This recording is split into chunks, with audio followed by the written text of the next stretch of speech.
জননেতা জনাব কামাল হোসেন ভাইয়ের পক্ষে আয়োজিত আজকের এই মহল্লা ভিত্তিক গণসংযোগ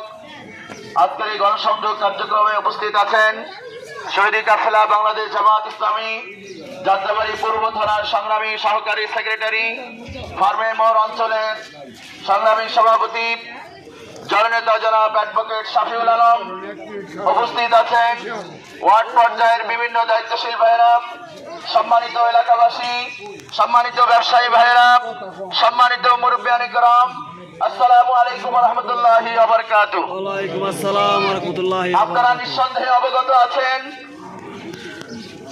এই যে আকাশ এবং জমিন এটি মহান আল্লাহ রাব্বুল আলামিন সৃষ্টি করেছেন এবং মানুষকে তিনি আশরাফুল মাখলুকাত হিসেবে সৃষ্টি করেছেন। আশরাফুল মাখলুকাত হিসেবে সৃষ্টি করে তিনি গাইডলাইন দিয়েছেন মহাগ্রন্থ আল কোরআন। এই কোরআন দিয়ে যদি কোনো মানুষ তার জীবন পরিচালনা করে, কোনো মানুষ তার পরিবারকে পরিচালনা করে, কোনো মানুষ তার সমাজ পরিচালনা করে, এই কোরআন দিয়ে যদি রাষ্ট্র পরিচালনা হয় তাহলে এটি শান্তির সমাজ, তিনি একজন আদর্শ ব্যক্তি এবং শান্তিময় পরিবার ব্যক্তি এবং রাষ্ট্রে পরিণত হবে ইনশাআল্লাহ।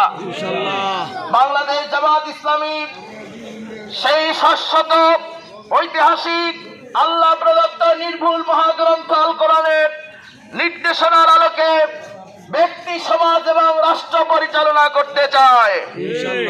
আমরা বিশ্বাস করি এই 56,000 বর্গ মাইলের বাংলাদেশ, এই হাজারো সম্ভাবনাময় বাংলাদেশ, হাজারো নিয়ামতে প্রাকৃতিক সম্পদে সমৃদ্ধ এই বাংলাদেশে যদি সব নেতৃত্ব, খোদাবীর নেতৃত্ব, যোগ্য নেতৃত্ব এবং কোরআনের বিধান কায়েম হয় তাহলে বাংলাদেশ নতুন ভাবে ঘুরে দাঁড়াতে সক্ষম হবে ইনশাআল্লাহ। স্বাধীনতার পর থেকে এই পর্যন্ত এই দেশ যারা পরিচালনা করেছেন আমরা লক্ষ্য করেছি তাদের মধ্যে আমানতদারিতা লক্ষ্য করিনি।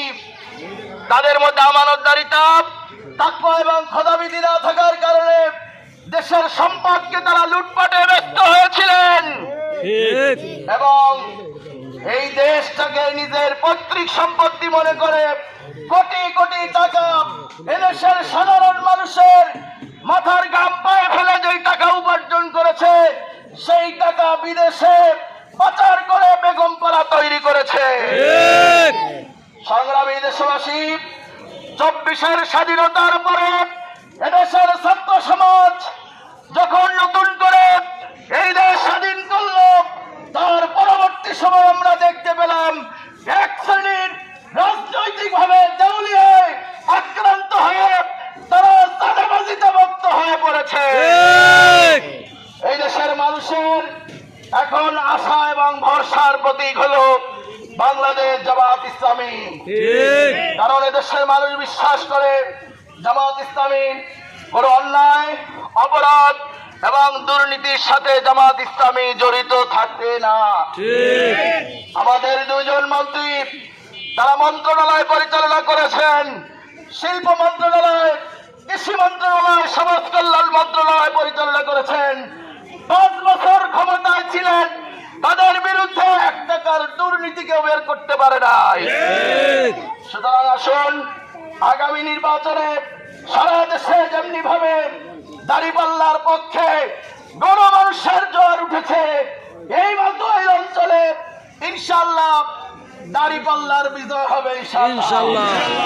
আপনাদের দোয়া, সমর্থন, ভালোবাসা এবং পরামর্শ পেলে এই অঞ্চলটাকে কামাল ভাইয়ের নেতৃত্বে সুন্দর একটি অঞ্চল হিসাবে পরিণত হবে। আল্লাহ তাআলার কাছে সেই আশাবাদ ব্যক্ত করে দেশের এলাকাবাসীকে ধন্যবাদ জানিয়ে আমার কথা শেষ করছি। আসসালামু আলাইকুম ওয়া রাহমাতুল্লাহি ওয়া বারাকাতুহু।